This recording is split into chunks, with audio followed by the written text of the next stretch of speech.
Jésus-Christ, prie au nom de Jésus-Christ, prie au nom de Jésus, prie au nom de Jésus. Tu seras en train de prier, dire Seigneur, je suis fidèle, je crois à ce que tu as dit. Même ici, éternel et Dieu, nous sommes Yahweh, le 27 et le 28. Tu es le maître de tout, tu es le tout-puissant, tu es le roi des rois, tu es le Seigneur des seigneurs, tu es le Seigneur des seigneurs, tu es le tout-puissant, tu es le roi des rois, tu es le maître qui règne à jamais, tu es le Seigneur qui domine sur toutes choses. Dis Seigneur, je crois à ce que tu dis, Yahweh, je crois éternel et Dieu. Est-ce que tu peux confesser ta foi? Est-ce que tu peux confesser ta foi? Est-ce que tu peux confesser ta foi? Est-ce que tu peux confesser ta foi?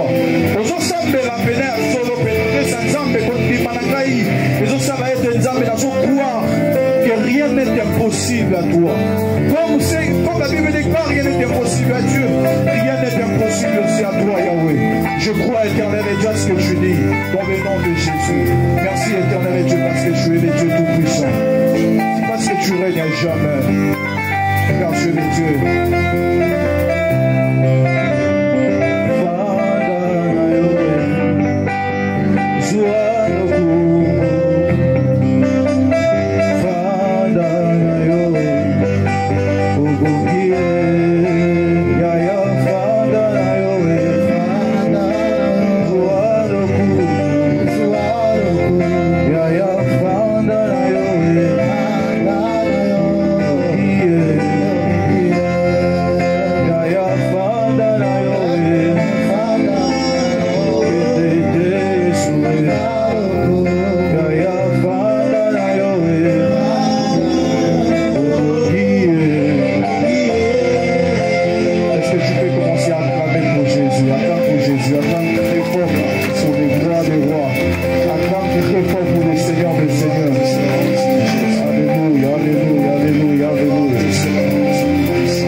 Seul et l'unique vrai Dieu en qui nous pouvons compter, Seigneur.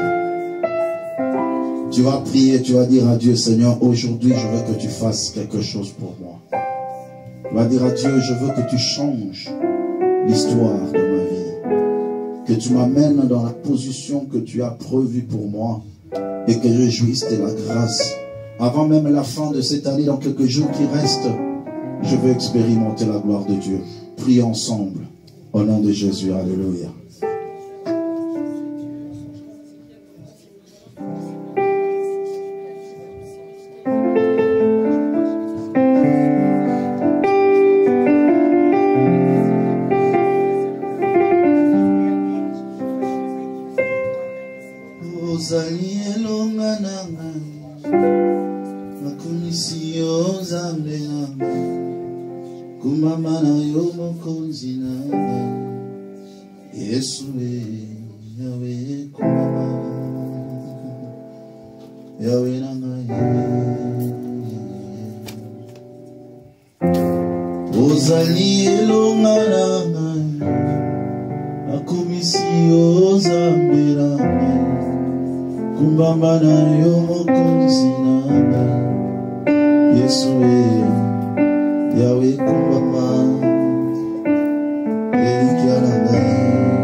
Nous croyons, Seigneur, que nous sommes bénis par ta grâce.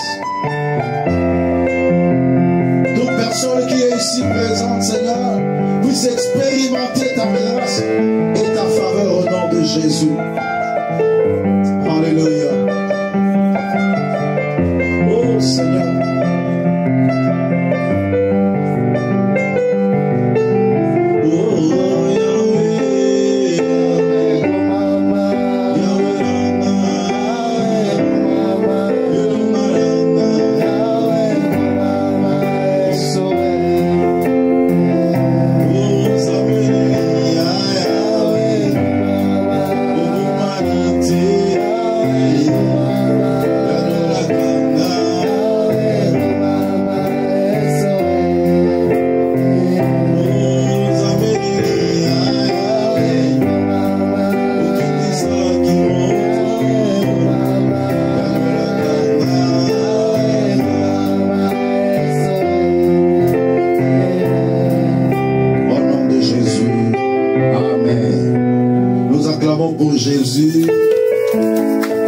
est-ce que tu peux acclamer encore? Acclamer Jésus, acclamer le roi de gloire, acclamer le Dieu tout-puissant, acclamer celui qui règne jamais et qui agit en nous. Gloire à Dieu, sois mon interprète auprès de ton frère, ta soeur, dis-lui que tu es béni parce que tu es là cet après-midi. Saluons-nous avec amour et avec joie.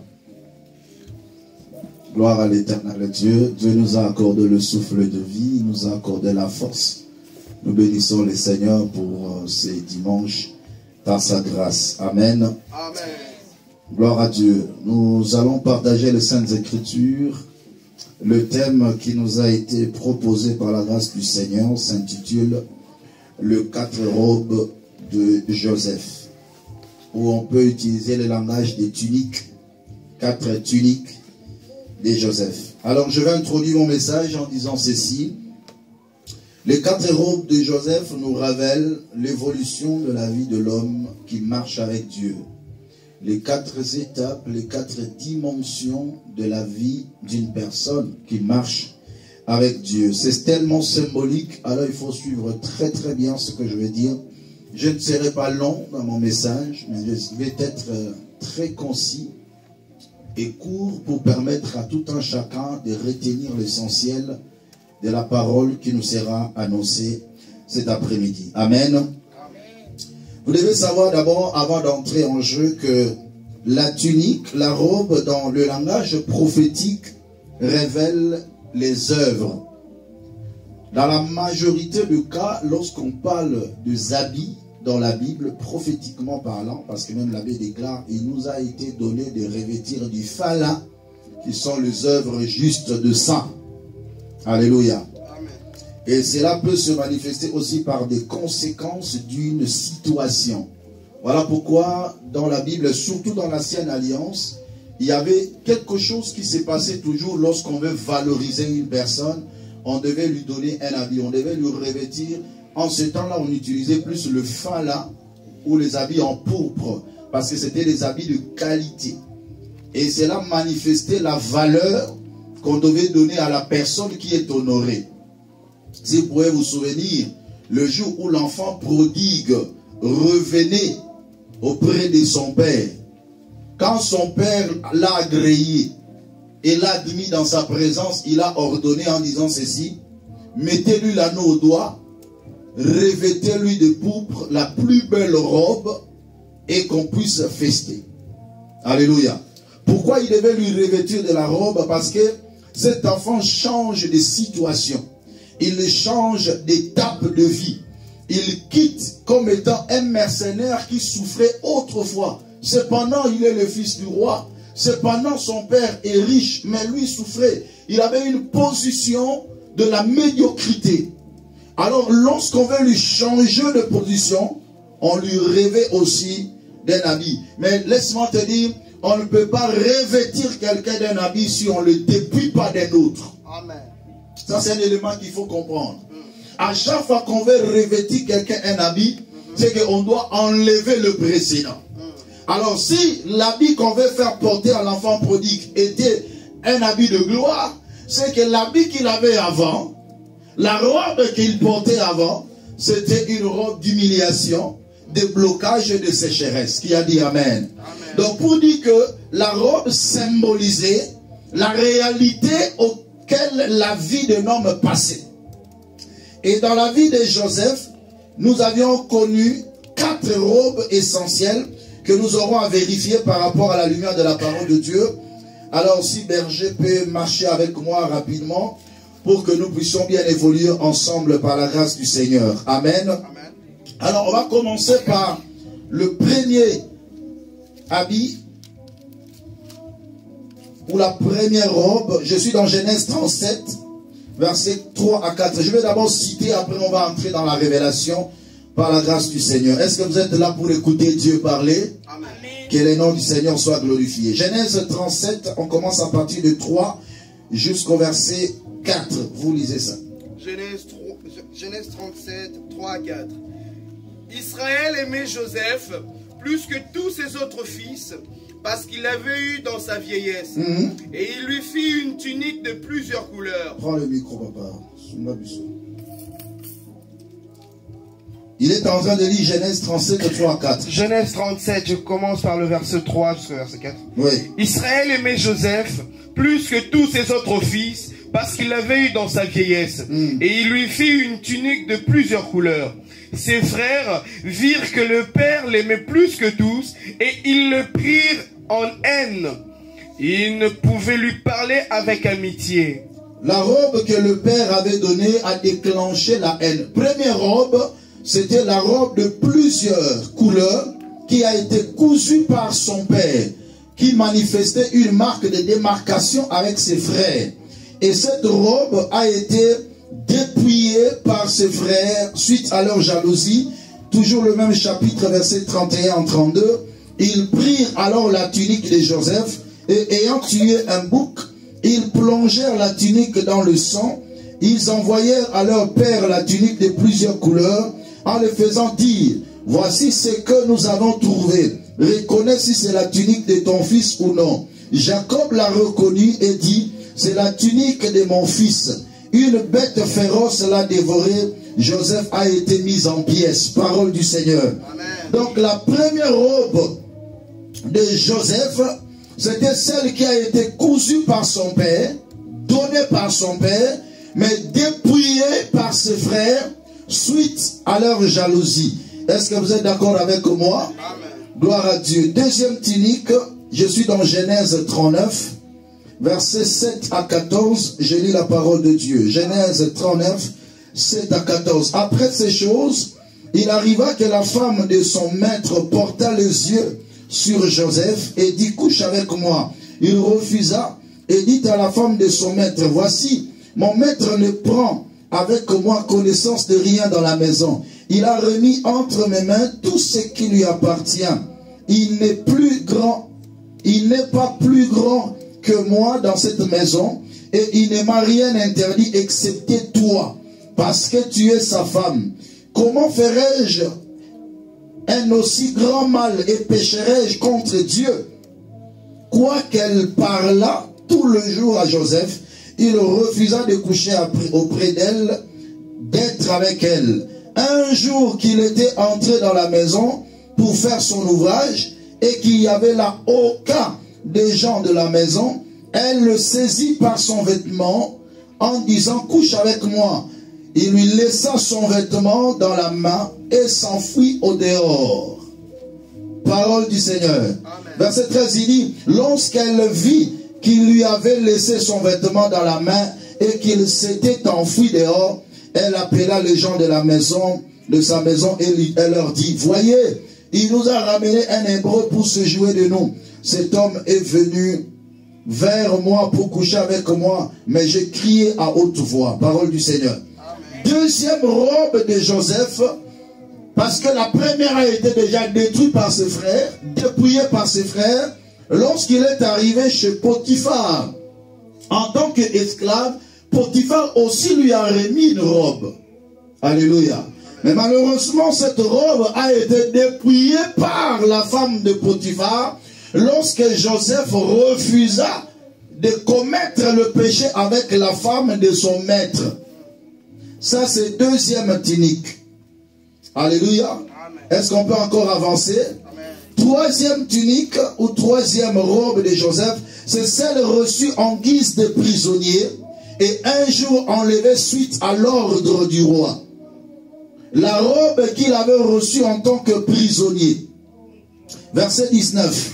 Après avoir entendu les paroles de sa femme, je suis toujours au Genèse 39, après avoir entendu les paroles de sa femme qui lui disait: voilà ce que m'a fait ton esclave.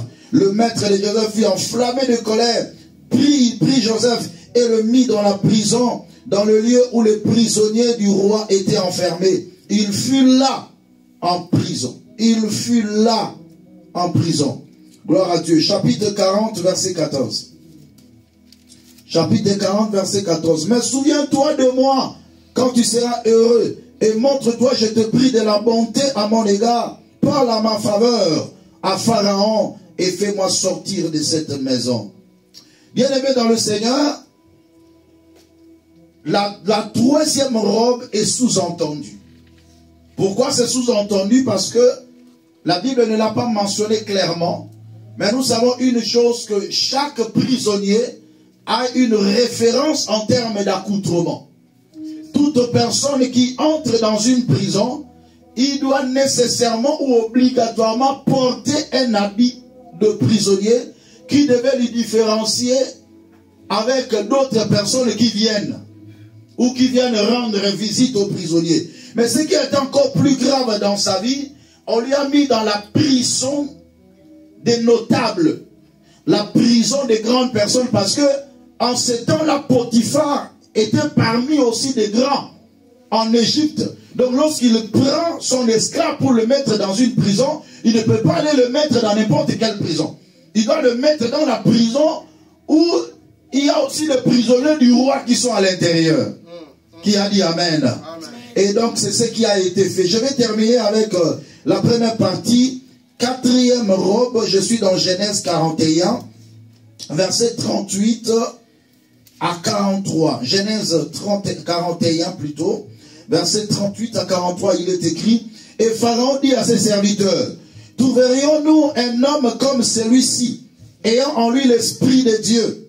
Et Pharaon dit à Joseph, puisque Dieu t'a fait connaître toutes ces choses, et il n'y a personne qui soit aussi intelligent et aussi sage que toi, je t'établis sur ma maison, et tout mon peuple obéira à tes ordres. Le trône seul m'élèvera au-dessus de toi. Pharaon dit à Joseph, vois, je te donne le commandement de tous les pays d'Égypte. Pharaon ôta son anneau de la main et le mit à la main de Joseph. Il le revêtit d'habits de fin lin et lui remit un collier d'or au cou. Il le fit monter sur le char qui suivait le sien, et l'on criait devant lui à genoux. C'est ainsi que Pharaon lui donna le commandement de tous les pays d'Égypte.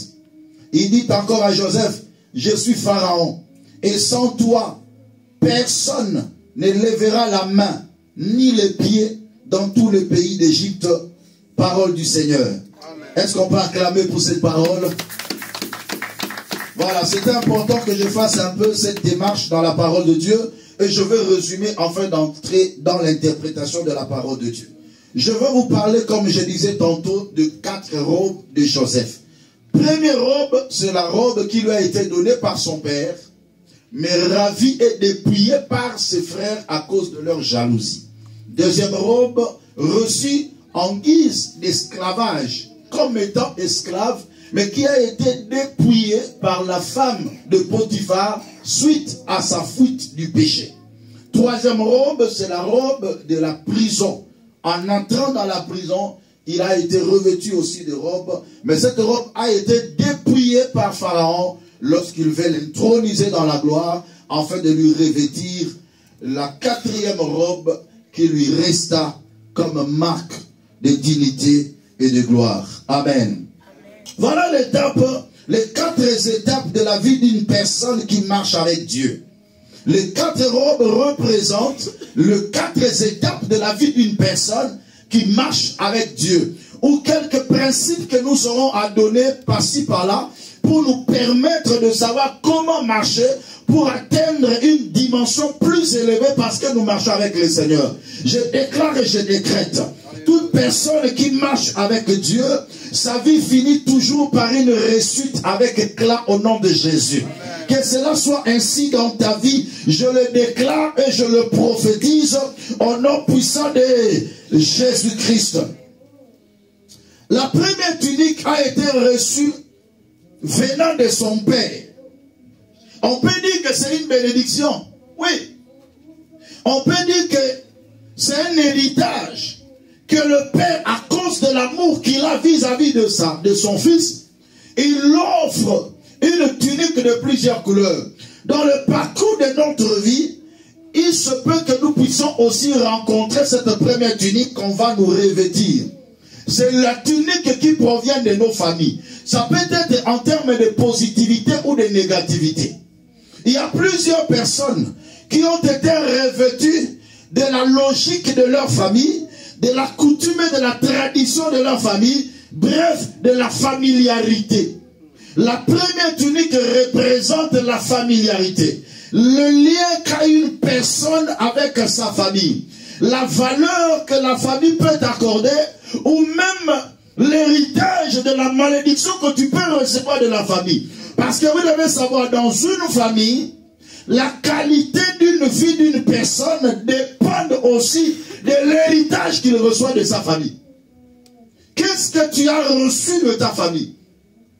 En termes de bénédiction ou en termes de malédiction? Une famille qui est bénie lègue aussi un héritage de la bénédiction. Mais une famille aussi qui est maudite lègue un héritage de la malédiction. Nous avons vu que cette robe qu'il a reçue a été une occasion de destruction même de sa vie. Cette robe qu'il a reçue a été une occasion de la haine vis-à-vis de ses frères. Un enfant de Dieu doit connaître une chose. Que le relève de la famille n'est pas nécessairement ce que Dieu a prévu pour nous. La bénédiction venant de ta famille ne peut pas être nécessairement ce que Dieu a prévu pour nous. Amen. Chacun de nous a une lignée que Dieu a tracée en sa faveur. Amen. Beaucoup de gens parfois s'entretuent pour l'héritage de la famille. Beaucoup de gens sont détruits à cause de l'héritage de la famille. Pourquoi? Parce qu'ils ont mis leur cœur dedans. Parce qu'ils ont mis leur espérance dedans. Ils ne croient pas que d'eux-mêmes, ils peuvent aussi devenir de quelqu'un dans la vie. Amen. Alléluia. Ça constitue un blocage. La tunique était une marque de démarcation. Une marque d'autorité. Une marque c'est comme s'il était privilégié. Comme s'il était héritier principal, appelé en d'autres termes un liquidateur. Alléluia. Et ses frères se sont dit non, non, non, non, non. Nous ne pouvons pas accepter que ce petit enfant devienne devant nous comme un chef, comme un roi. Non, on ne peut pas l'accepter. Je suis venu dire à quelqu'un, ils se sont dit non, cet enfant doit hériter beaucoup parce que papa l'aime. Nous allons l'éloigner loin de notre père et on va voir comment il va hériter des choses. Je suis venu dire à quelqu'un, même si tu es privé de l'héritage de la famille, Dieu te réserve un héritage plus supérieur au nom de Jésus-Christ de Nazareth. Je pense un jour à une personne appelée Saül, qui lui aussi avait perdu, son père avait perdu des ânesses, qui constituaient comme étant un héritage familial pour lui. Et son père lui dit, va aller chercher ces ânesses-là. Alléluia. Un enfant est allé monter des montagnes, escalader. Il a souffert pour chercher quoi? Des ânesses, l'héritage familial. Mais pendant qu'il partait là, le Dieu dans sa haute dimension avait réservé un héritage national pour lui. Voilà pourquoi Samuel lui dit, ne t'inquiète pas pour les ânesses, parce que ce que Dieu t'a réservé est bien plus grand. Je suis venu dire à quelqu'un, même si dans ta famille il y a un héritage négatif, mais ce que Dieu réserve pour toi est bien plus grand au nom puissant de Jésus. Ne sois pas trop collé à la familiarité. Parce que si maintenant c'est négatif, tu fais quoi? Tu hérites la malédiction.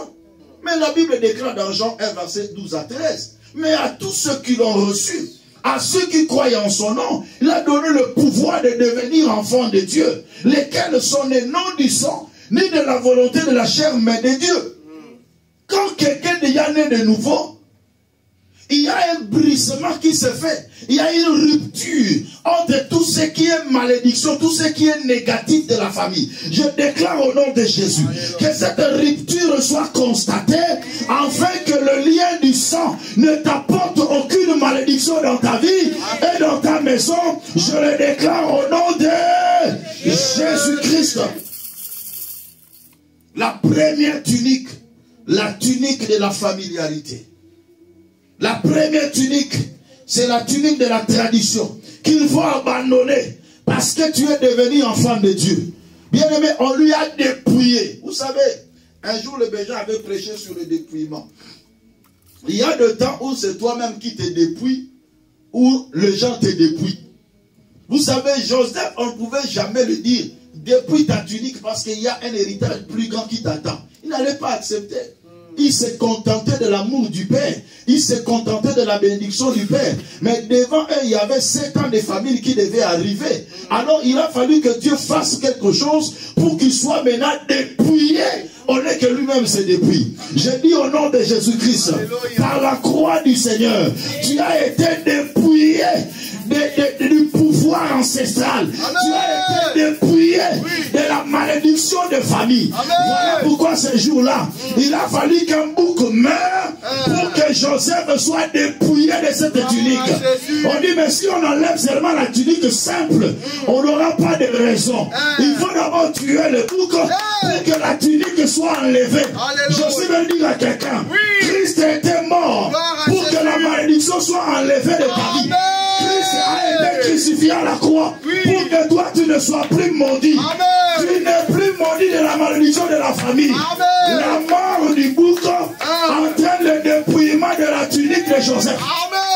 Oh mon Dieu, est-ce que je suis en train de parler à quelqu'un? Non, je suis en train de parler à quelqu'un. Là où le bouc est tué, la raison de la mort du bouc, c'est pour qu'on puisse dépouiller Joseph de sa tunique. Mais est-ce que tu sais que Jésus-Christ est déjà mort? Mais pourquoi tu portes encore la tunique de ton père? Non, je viens dépouiller cette tunique-là. Cette malédiction de famille. Oh, dans notre famille, on ne se marie pas. Dans notre famille, on ne trouve pas du travail. Dans notre famille, on n'enfante pas. À cause de la mort de Jésus, je viens te dépouiller de cette tunique. Alléluia. Là de son côté, on tue le bouc. De l'autre côté, on le dépouille de la tunique. Oh mon Dieu. Est-ce que je peux parler à l'oreille d'un enfant de Dieu? Non, je peux parler dans l'oreille d'un enfant de Dieu. En lui disant ceci, Christ est mort. Pourquoi tu dois porter encore cette tunique? On doit te dépouiller de ça. Christ est mort. Un bouc est déjà mort à ta place. Alors qu'est-ce qu'on doit faire? Le problème ici, c'est que ce qui te bloque, c'est la tunique.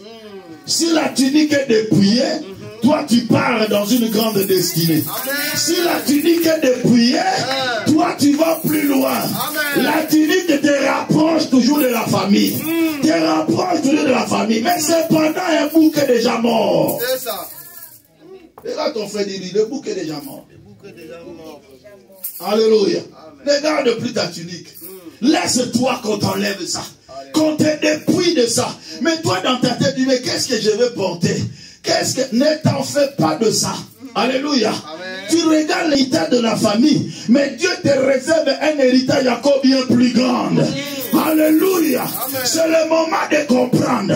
Je ne peux plus vivre la malédiction de ma famille parce qu'un bouc a été mort et on a une raison à donner à papa. J'ai une raison à donner à la famille. Mais pourquoi tu ne vis pas la malédiction de la famille? Christ est mort. Il m'a dépouillé de la malédiction de la famille. Je ne peux plus vivre ça. Je ne peux plus vivre ça. Je suis dans votre famille, mais je ne vis pas comme votre famille. Je suis dans votre famille, mais je ne porte plus la tunique de mon père. Parce qu'un bouc est mort, on a une raison de dire à mon père que Joseph est mort. Mais ce n'est pas Joseph qui est mort. Mais le Joseph est vivant parce que le bouc est mort à la place de Joseph. My God, my God, my God. Malinga kaba yebisa papa. Na ndenge mususu. Toza yebisa papa boye. Tini kwana mutalata yango ezanan. Joseph. Mais dans minute babi un animal forest a dévoré Joseph. Mais animal a mon nani. O a dévoré Joseph. Animal a mon nani. Vous avez animal ou un adélo? Hein? Est-ce que tu as besoin de savoir cet animal? Parce que cet animal n'a jamais existé. Alléluia. Amen. Mais qui a été dévoré? C'est le bouc qui a été dévoré. Amen. Mais dévoré par un animal. Mais quel était cet animal? C'était la colère de Dieu. La puissance de la colère de Dieu à la croix a tué Jésus-Christ de Nazareth à ta place. Amen. Et pendant qu'il était dépouillé, il a porté ta robe de malédiction. Voilà pourquoi il est écrit, maudit soit quiconque est pendu au bois. Il a pris la malédiction à la croix. Il Il est mort à la croix. Il t'a dépouillé de cette tunique. Lui-même l'a porté. Et on apporte cette tunique pleine de sang. Mais le sang là, ce n'était pas le sang de Joseph. Mais le sang là était le sang de bouc qui avait purifié Joseph pour les séparer de la malédiction de la famille. Parce qu'il y a une gloire qui attend devant. Il y a une gloire qui t'attend devant. Il y a une gloire, une bénédiction qui t'attend devant. Dis à ton frère, il y a une gloire qui m'attend devant. Il y a une gloire qui m'attend devant. Il y a une gloire qui m'attend devant. Oh my God, my God, my God. My God, my God. Ils ont dit à leur papa, un animal féroce l'a dévoré. Voici la tunique pleine de sang. La tunique pleine de sang. Mais le sang de qui? Le sang de bouc. Et quand Jacob pleurait. Ah, mon fils Joseph. Joseph a été mis en pièces. Que deviendrai-je? Mais j'ai dit Jacob, celui que tu pleures n'est pas Joseph. Celui que tu pleures, c'est le bouc. Je suis venu dire à quelqu'un, alléluia. Mutu aza malade wana eza yote. Aza malheureux wana eza yote. Aza maudit wana, ce n'est pas toi. Mais toi tu es quelque part. C'est le bouc qui était mort. Mais vous savez, parfois ça m'étonne. Jacob était un prophète.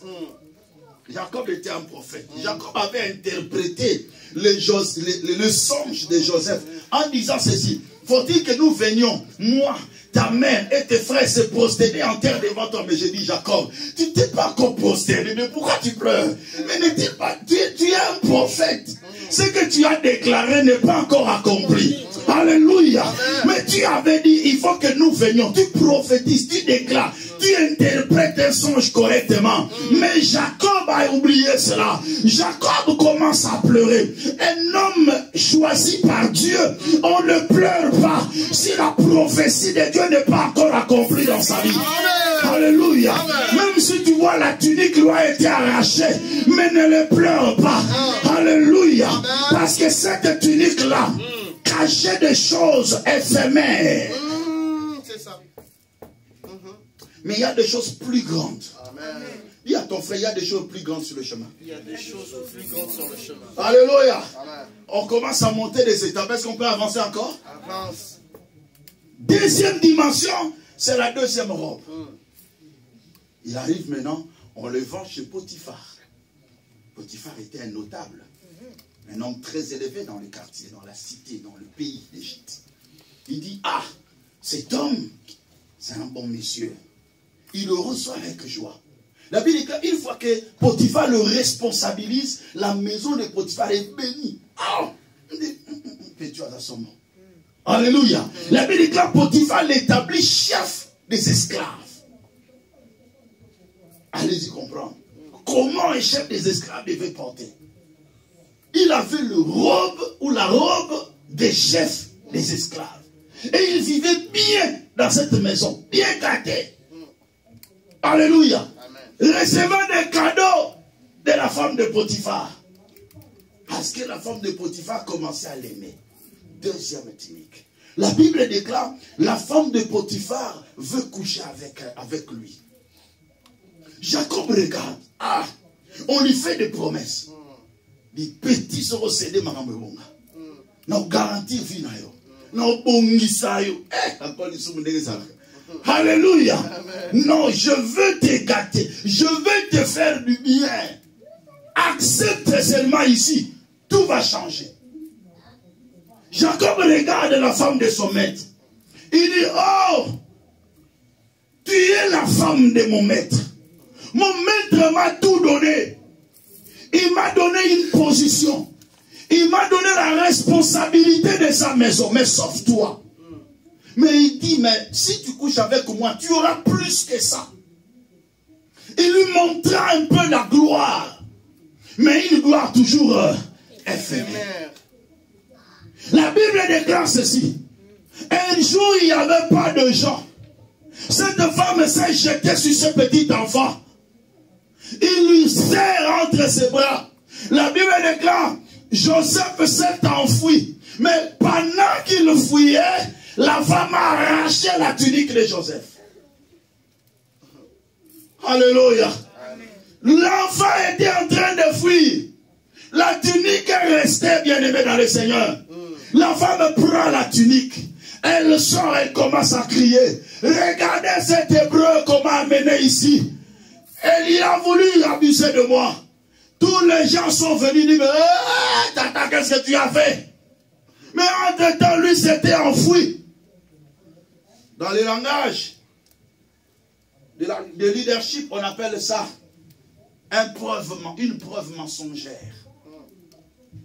J'ouvre une parenthèse. J'ouvre quoi? Une parenthèse. Dans la vie, avant de condamner quelqu'un, il faut toujours avoir le discernement, même s'il y a une preuve. Parce que les preuves mensongères existent. Qui pouvait nier que Joseph a voulu violenter cette femme? Qui pouvait nier? Pourquoi? Parce qu'il y avait une preuve.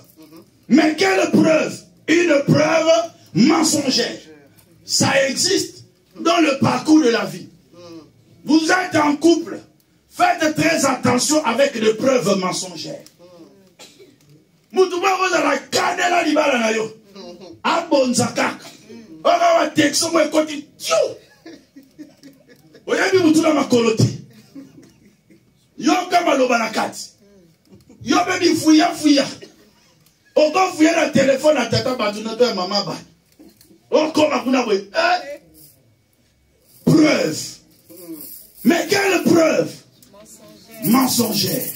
Faites très attention, il faut avoir le discernement. En toutes choses, j'ouvre votre esprit. Il faut avoir le discernement. Parce que celui qui va te détruire est prêt à tout. Le discernement. Il faut le comprendre. Est-ce que quelqu'un est en train de comprendre ça?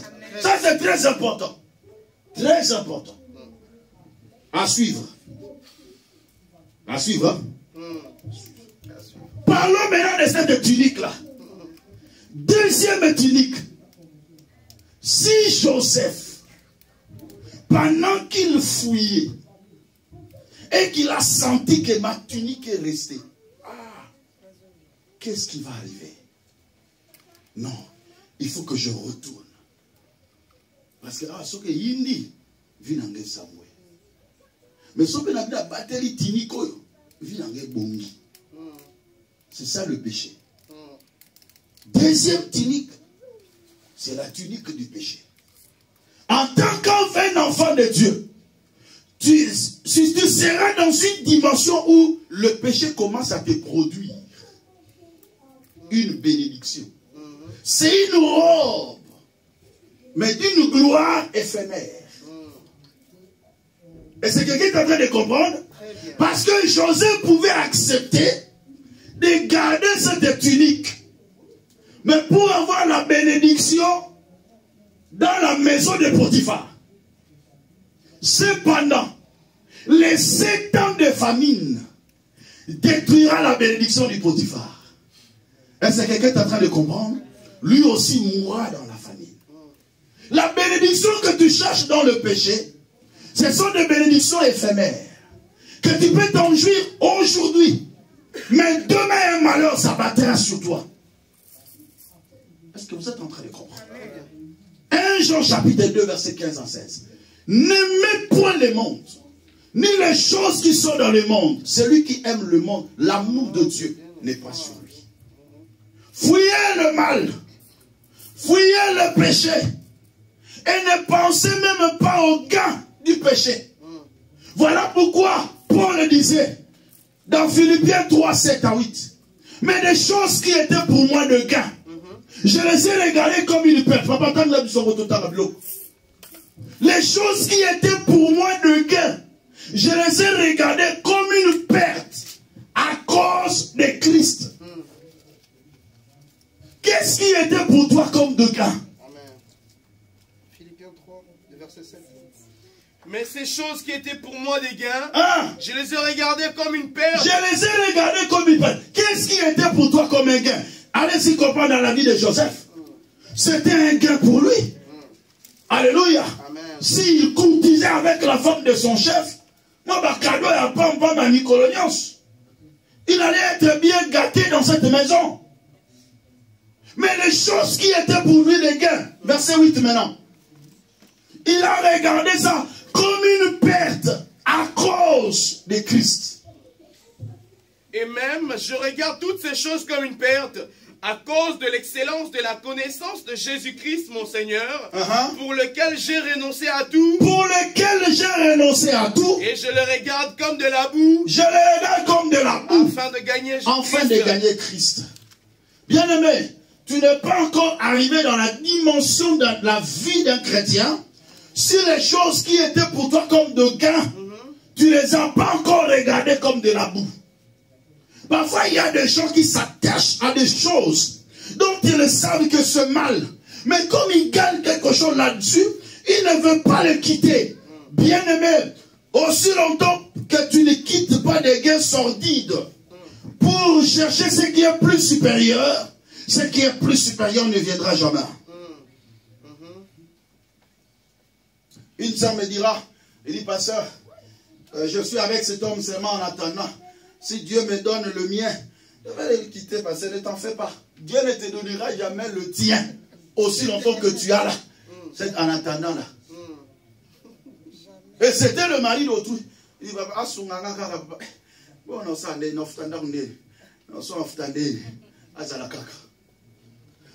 longtemps que tu as ça, c'est une robe.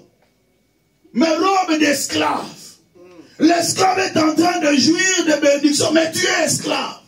Malgré que Joseph était bien dans la maison de Potiphar, mais il avait pour titre esclave. Tu peux manger, tu peux avoir des habits, tu peux avoir des bijoux, mais avec quelle identité? Esclave. Joseph a accepté. Qu'advienne que pourra, je ne vais pas retourner pour aller récupérer la preuve. Il y a d'autres choses, on ne récupère pas la preuve. On fuit d'abord. On fuit. La preuve, là, Dieu lui-même va te justifier. Amen. Moi, j'ai l'habitude de dire, le témoignage du Saint-Esprit est plus que le témoignage des hommes. Amen. Dans la vie, ne t'en fais pas pour le témoignage des hommes. Ton problème soit logique, soit dans la légalité. Quel que soit ce que le monde pourra dire, mais devant Dieu, tu es clean. Amen. Devant Dieu, tu es parfait. Devant Amen. Dieu, tu es saint. C'est ce qui est plus important. Amen. Alléluia. C'est ce qui est plus important. Même si on te critique du matin au soir, mais devant ton Dieu, sois correct. Amen. Sois correct. Très important. Alors, la deuxième robe a été dépouillée encore. On l'a dépouillé. On l'avait dépouillé. Pourquoi on l'avait dépouillé? Parce qu'il fouillait. Il y a certains biens qu'on va t'en dépouiller parce que tu ne veux pas le mal. Parce que tu veux vivre bien. Il y a certaines bénédictions, on va te dépouiller de cela. Accepte qu'on puisse te dépouiller de tout ça. Mais pourvu que tu accèdes à la gloire. Alors, à chaque fois que on quitte la robe de l'esclavage, ce qui va venir après, c'est la robe de la prison. Troisième robe, c'est la robe de l'humiliation. Toute personne, allez-y comprendre, ça arrive dans la vie de plusieurs personnes, et regardez-moi, suivez-moi bien. Beaucoup de gens qui ont abandonné le mal à cause de Dieu. Et juste après ça, ils vivent des moments sombres de leur vie. Pourquoi cela arrive? Parce que le diable veut tout simplement te dire, c'est quelqu'un qui est en train de comprendre, hein? Très bien. Tu abandonnes le mal, tu t'attaches au Seigneur, mais la souffrance s'amplifie. Ce n'est pas en vain que cela se fait. Ce n'est pas en vain. Le diable veut que tu puisses retourner.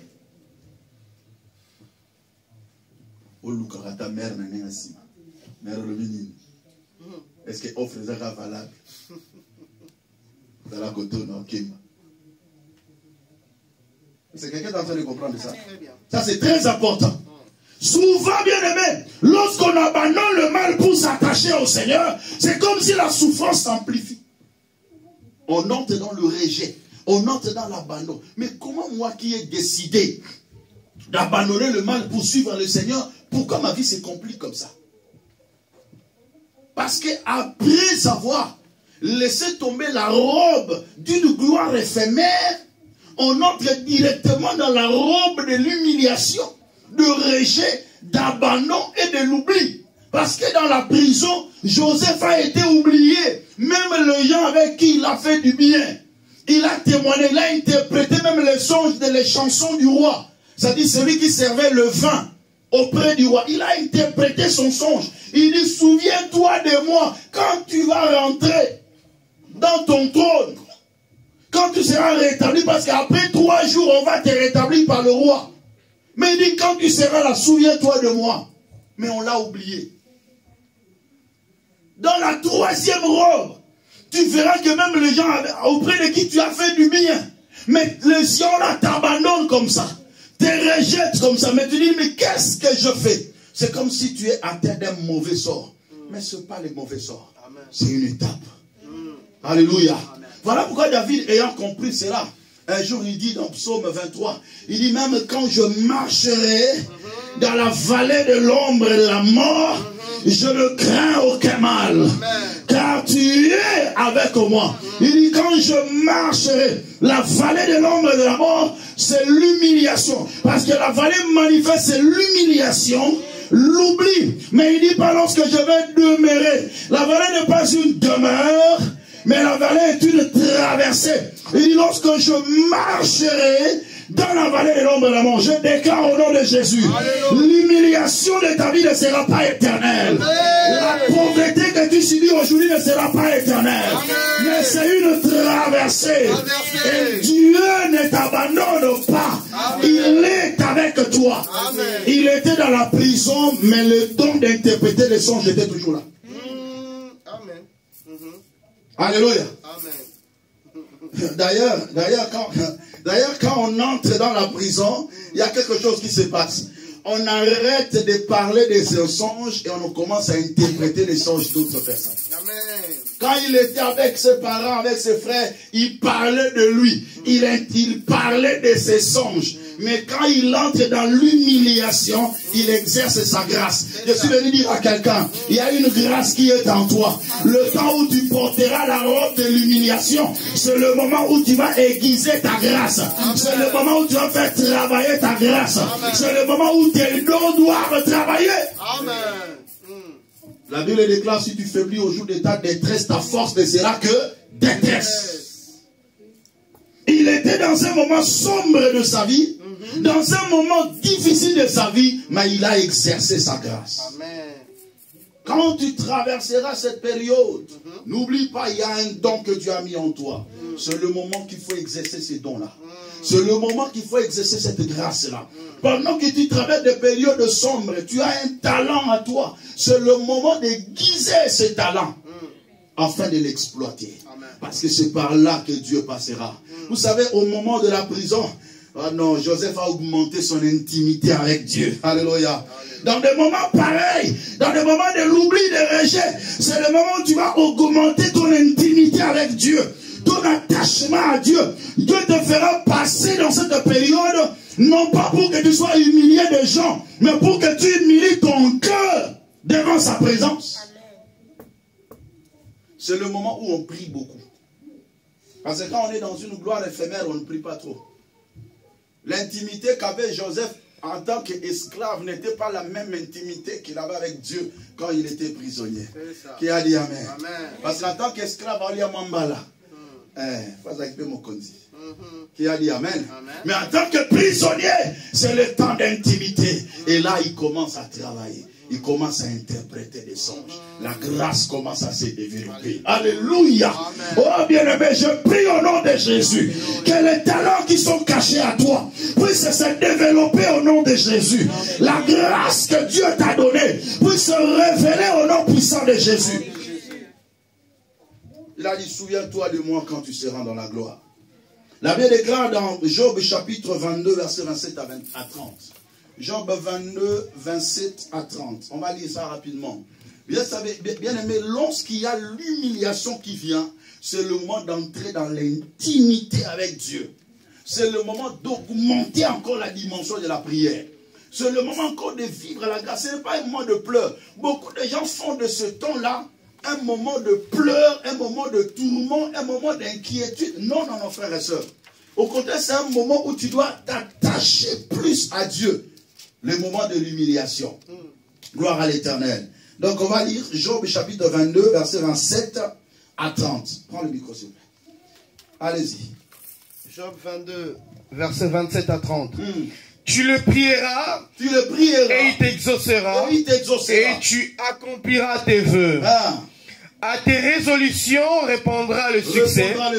Sur tes sentiers brillera la lumière. Écoutez maintenant ça. Vienne l'humiliation. Tu prieras pour ton relèvement. Dieu secourt celui dont le regard est abattu. Il délivrera même le coupable qui devra son salut à la pureté de ses mains. Il délivrera même le coupable qui devra son salut à la pureté de ses mains. Quand vienne l'humiliation, tu prieras pour ton élévation. Pendant que tu traverses le moment d'humiliation, c'est le moment où tu dois prier pour que Dieu te relève. Et Dieu te délivrera. Il délivrera même d'autres personnes qui sont parfois des coupables, mais à la pureté de tes mains. Parce que tes mains sont pures. Parce que tu n'as pas touché à la femme de Potiphar. Parce que tu n'as pas touché au péché. Même vienne l'humiliation. Tu prieras pour ton élévation. Ceux qui sont purs devant Dieu, ou ceux qui se sanctifient devant l'Éternel, même si tu étais coupable autrefois, laisse que la pureté de Christ te sanctifie au nom de Jésus. Amen.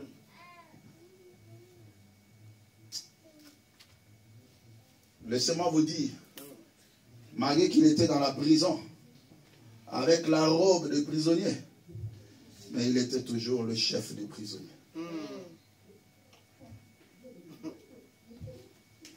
Toujours le chef des prisonniers.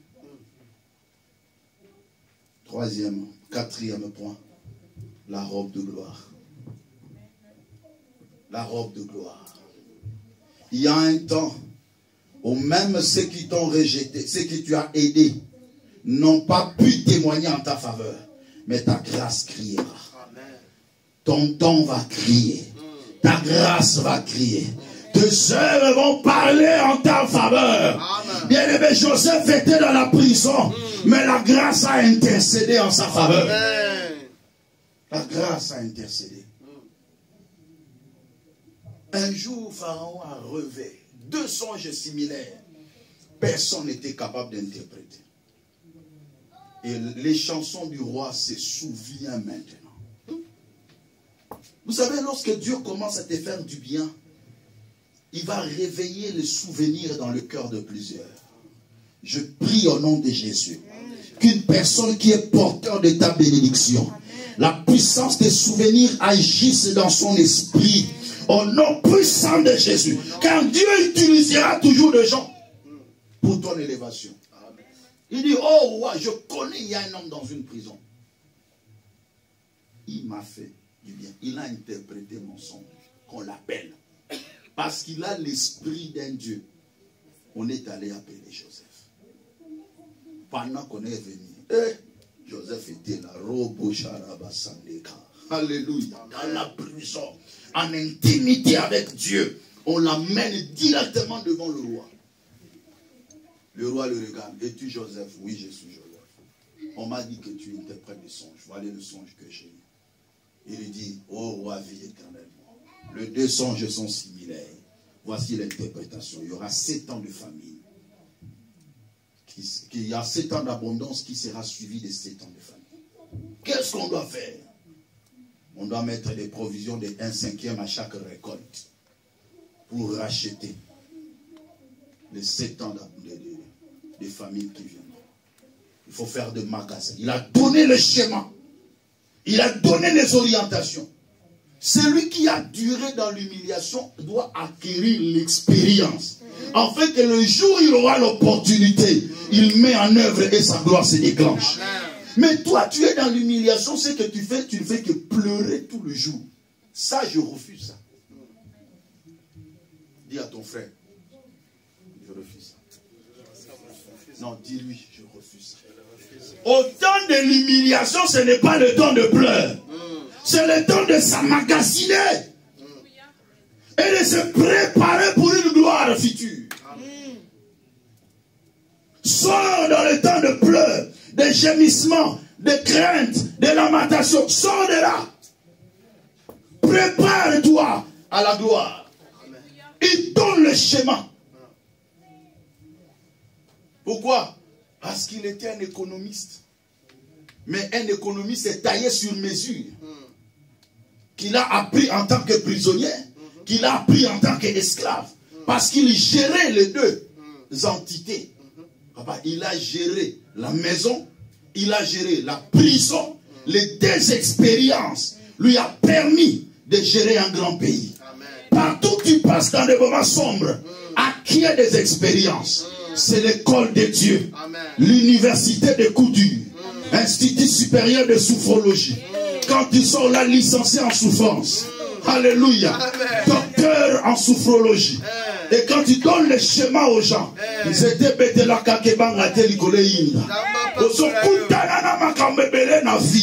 et quand tu donnes un conseil, tu donnes un schéma, la personne qui l'applique, sa vie est bénie. Je déclare et je prophétise l'expérience que tu as acquise dans des moments sombres de ta vie puisse tailler le chemin de ta destinée, de ta gloire.